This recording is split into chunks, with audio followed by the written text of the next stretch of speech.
тағы да бір арманым орындалды достар. Мен негізі жүзуді өте қатты жақсы көремін. Біз қазір Дэчон бичта жүрміз.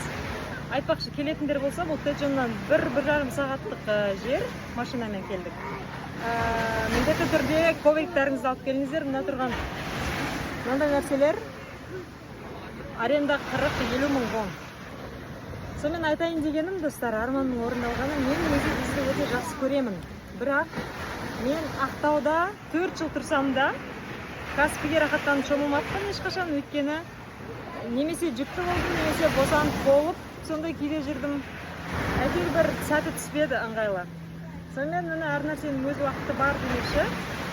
Кореядағы осындай міне теңізде шомылып жатқан жайымыз бар, достар. Армандар орындалады. Тек Құдайдан іштей тілеп, өз әрекетіңізді, өміріңізді сүре берсеңіз, әйтеуір бір сәт түседі екен.